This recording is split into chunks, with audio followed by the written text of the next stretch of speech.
My name is Alex. I never thought my ordinary life would turn into a nightmare so quickly.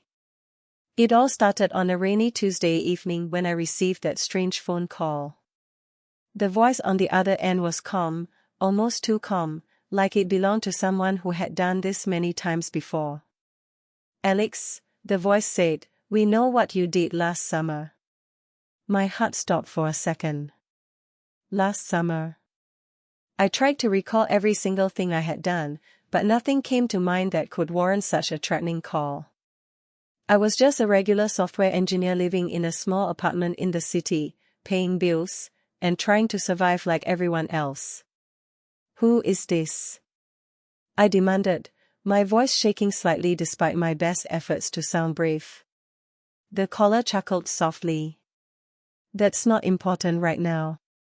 What's important is that you have something we want. And if you don't give it to us, well, let's just say your little secret won't stay secret for long. I froze. What secret? I lived a boring, law-abiding life. The only secret I had was that I once downloaded a pirated movie when I was in college, but that couldn't be it. This felt much bigger, much darker. Before I could respond, the line went dead. I stared at my phone, my hands trembling. Rain pounded against the window like angry fists. I tried calling back, but the number was blocked. Of course it was. That night, I couldn't sleep. Every creak in the old apartment building made me jump. I kept checking the locks on my door and windows. By morning, I had convinced myself it was just a prank call. Some bored teenager trying to scare people for fun. Yeah, that had to be it. But deep down, I knew it wasn't. Something in that voice felt too professional, too calculated. As I got ready for work, I kept glancing over my shoulder.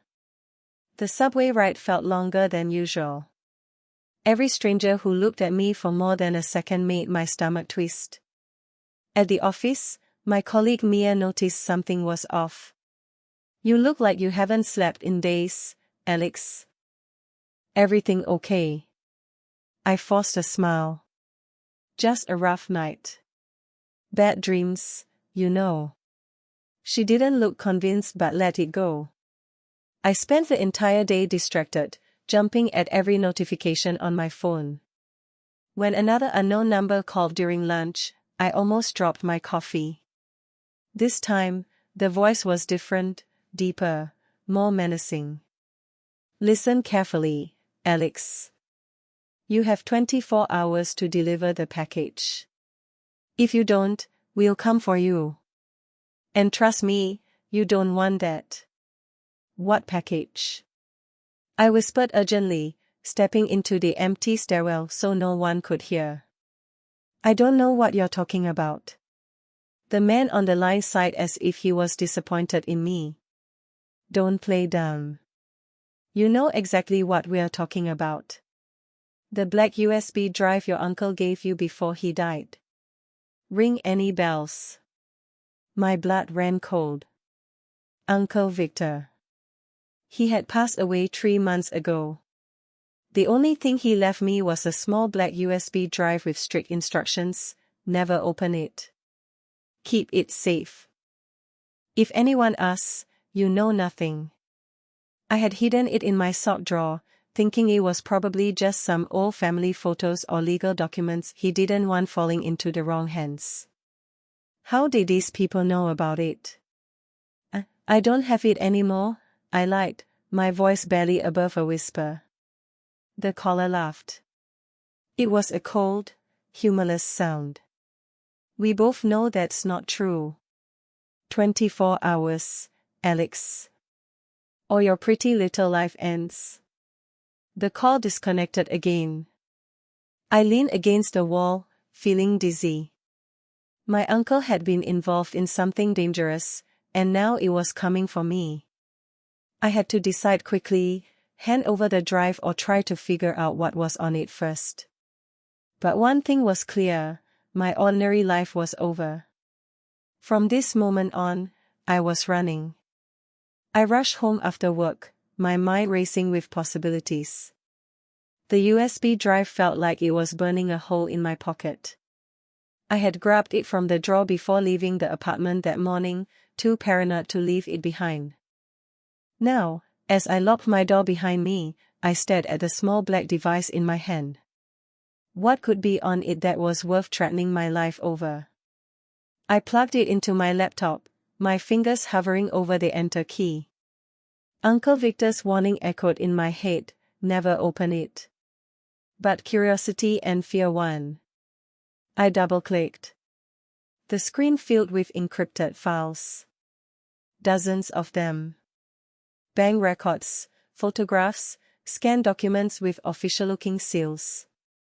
And at the center of it all, a video file named Confession.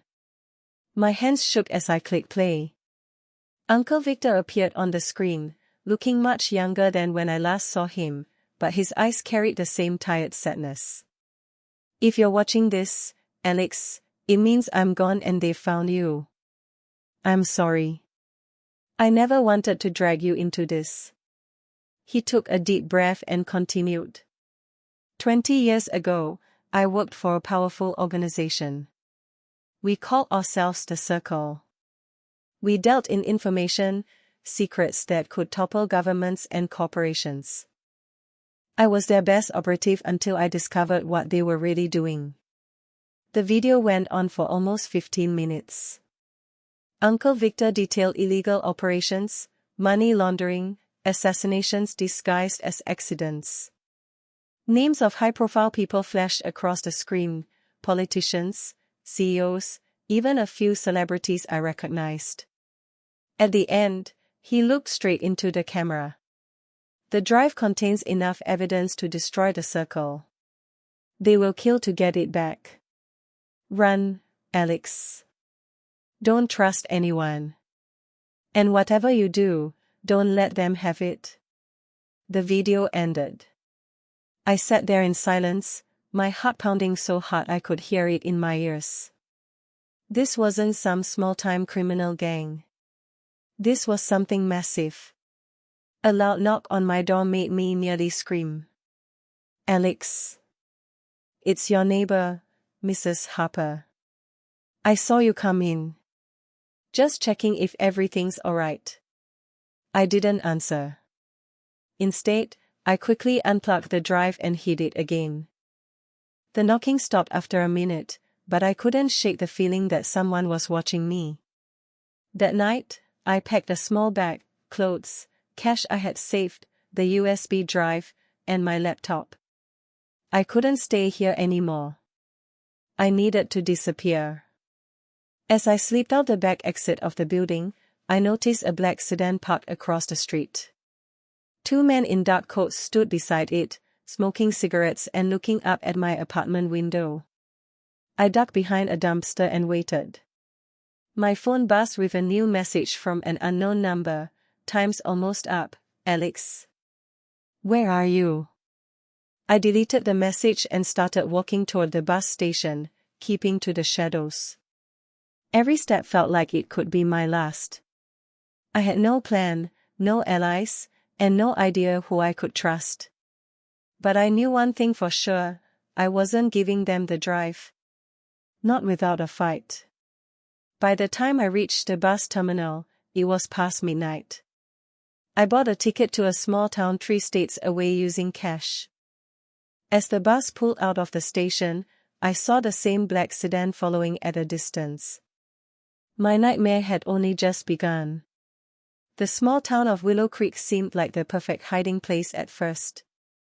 Quiet streets, friendly locals, and no tall buildings blocking the sky. I rented a cheap room above an old diner using a fake name, Daniel Reed. It felt strange hearing people call me something other than Alex. For the first 3 days, everything was calm. I kept the USB drive hidden in a small hole I cut into the mattress. During the day, I helped out at the diner for some extra cash and to blend in. The owner, a kind woman named Clara, treated me like a long-lost son. But on the fourth night, the peace shattered. I woke up to the sound of glass breaking downstairs. Heavy footsteps moved through the diner. I grabbed the drive and my bag, climbing out the window onto the fire escape just as my door was kicked open. "Clear," a man's voice shouted. "He's gone out the back." I jumped the last few feet and ran into the dark alley. Rain had started falling again, making the ground slippery. Behind me, I could hear shouts and the beams of flashlights cutting through the night.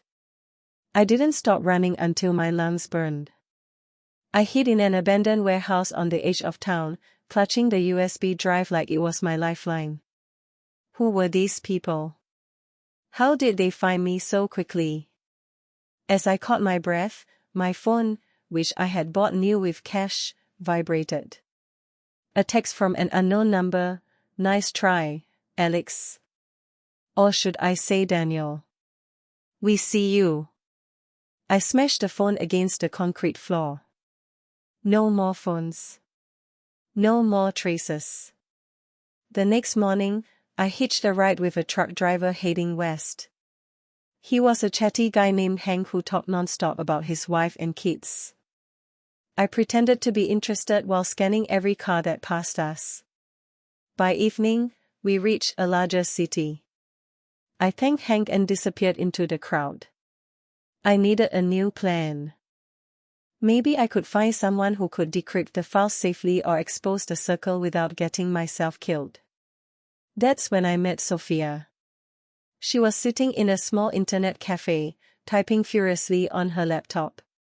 Her dark hair was tied back, and she had that focused look of someone who lived online. I noticed her screen. She was browsing forums about government conspiracies. Taking a chance, I sat down at the next table and struck up a conversation. "You believe in all that stuff? Secret societies and cover-ups?" Sophia looked up, her green eyes studying me carefully. "Depends. Why do you ask?" I hesitated, then decided to take the biggest risk of my life. "Because I think I'm being hunted by one." She didn't laugh. Instead, she closed her laptop and leaned forward. "Tell me everything." For the next hour, I poured out the whole story, the calls, the USB drive, Uncle Victor's video. Sophia listened without interrupting, her expression growing more serious with every detail.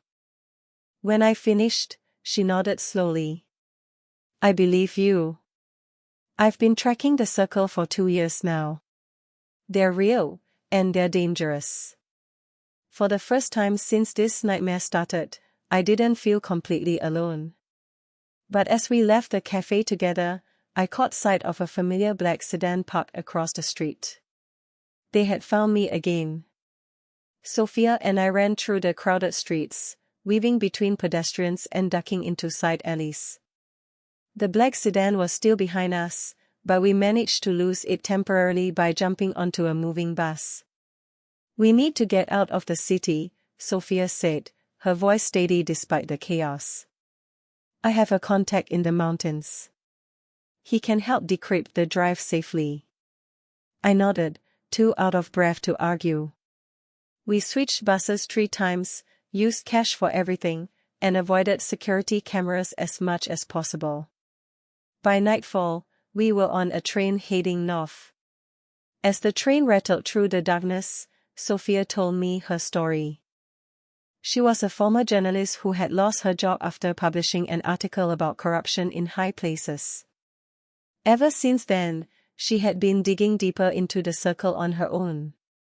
"The drive your uncle left you could be the key to bringing them down," she whispered. "But we have to be smart. One wrong move and we're both dead." I showed her the USB drive. She examined it carefully but didn't try to open it yet. "Too risky on a train. We'll do it at the safe house." The contact's name was Marcus. He lived in a secluded cabin deep in the forest. When we finally arrived after a long hike, he greeted us with a shotgun in hand and a suspicious glare. "New faces," he grunted. Not a good sign. Sophia vouched for me, and after some tense moments, Marcus led us in. The cabin was filled with computer equipment, maps, and weapons. It looked like the hideout of someone who had been preparing for war. While Marcus set up his decryption system, I helped Sophia cook a simple meal. For a few hours, it almost felt normal, like we were just friends on a camping trip instead of fugitives running for our lives. But normal never lasted. Around 2 a.m., the perimeter alarms went off. Red lights flashed across the cabin walls. "They're here," Marcus said calmly, grabbing his rifle.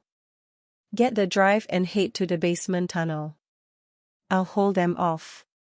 Sophia and I ran downstairs while gunfire erupted above us. The tunnel was dark and narrow, leading out to a river behind the cabin. We could hear shouting and more shots as we emerged into the cold night air. We didn't know if Marcus had survived. We just kept moving, following the river downstream until we reached a small town at dawn. Exhausted and terrified, we checked into a cheap motel using fake IDs Sophia had prepared. As we sat on the worn carpet, catching our breath, she turned to me. "Alex, we can't keep running forever. We need to go on the offensive." I looked at the USB drive in my hand. She was right. Hiding wasn't working anymore. It was time to fight back. The decision to fight back came with a heavy price. Sophia and I spent the next few days planning in that dingy motel room, poring over the now decrypted files from the USB drive. What we found was worse than anything Uncle Victor had described in his video. The Circle wasn't just a criminal organization, it was a shadow network controlling major industries, governments, and media outlets across the globe. Names, dates, transactions, everything was there. Enough evidence to spark international scandals. But exposing it meant going public, and going public meant becoming targets for the rest of our lives. "We need a trusted journalist or hacker collective," Sophia suggested. "Someone who can't be bought or silenced easily."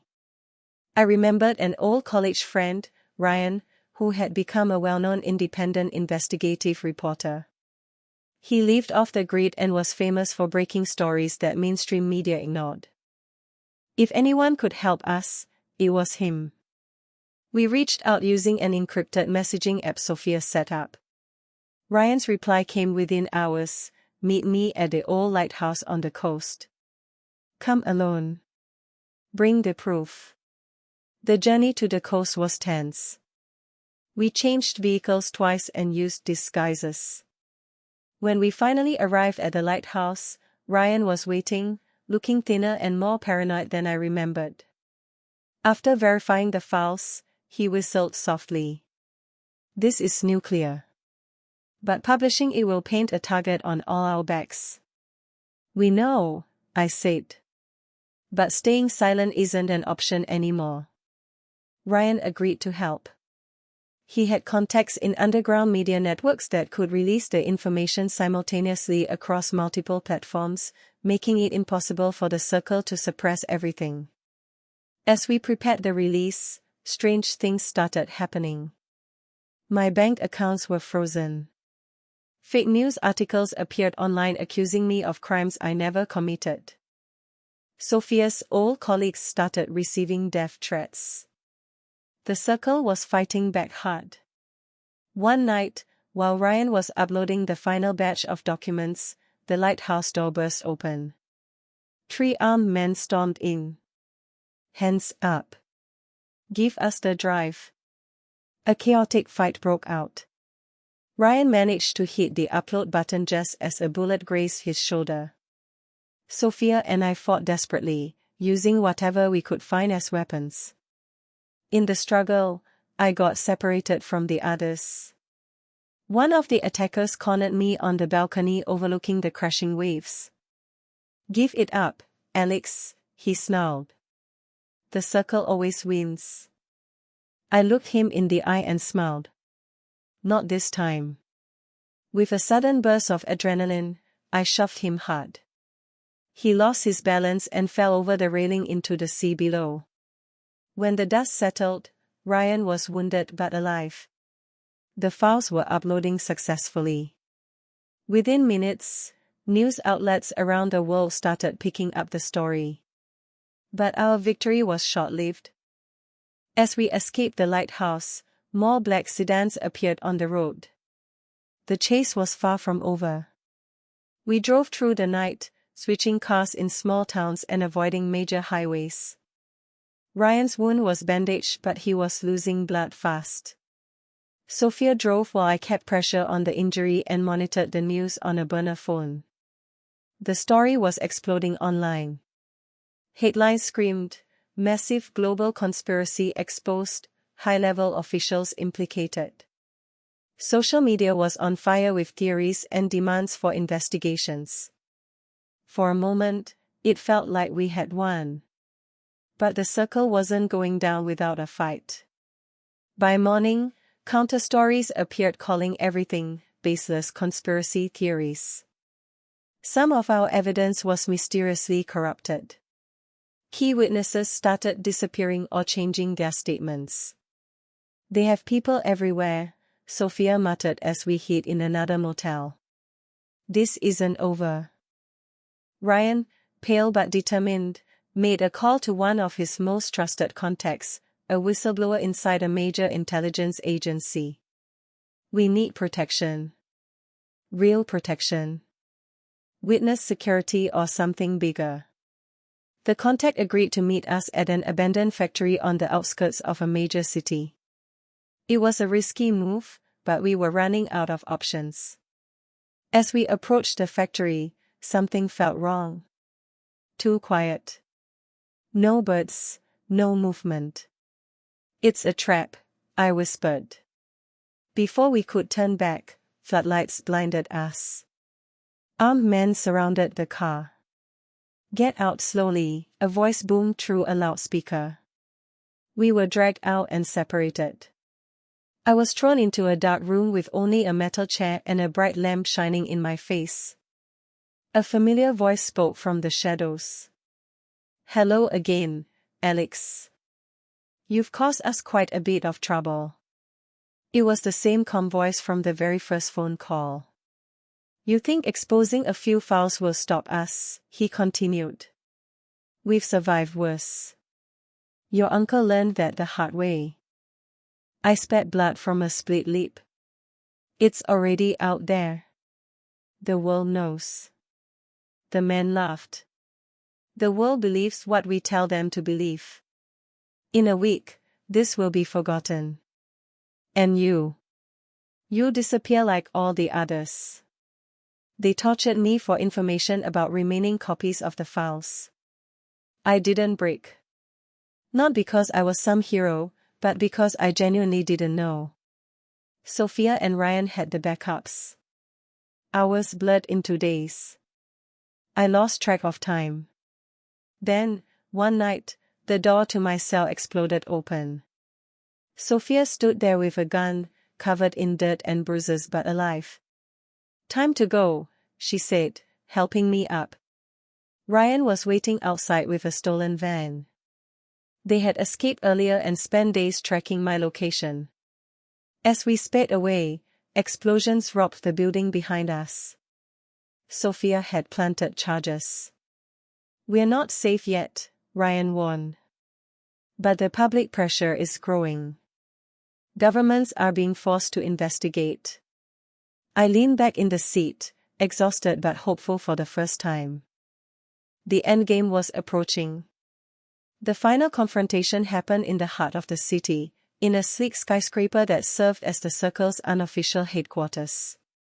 With the world watching the unfolding scandal, we had one last chance to deliver the killing blow.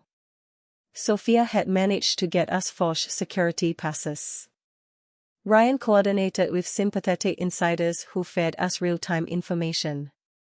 I carried the last physical copy of the drive, the original that started everything. We moved through the building like ghosts, avoiding cameras and guards. On the top floor, In a luxurious office overlooking the glittering city lights, we finally face him, the man behind the calm voice. His name was Victor Kane, no relation to my uncle, ironically. He sat behind a massive desk, looking surprisingly composed despite everything. "You've been quite the persistent nuisance," Kane said, gesturing for his remaining guards to lower their weapons. "But it's over now. The narrative is shifting back in our favor." "Not this time," I replied, placing the USB drive on his desk. "This is the original. And we've made sure hundreds of copies are ready to release if anything happens to us." Sophia and Ryan stood on either side of me, weapons ready but not raised. Kane smiled thinly. "Brave. But foolish. Do you really think 3 people can take down an organization that's existed for decades?" "We already have," Sophia said.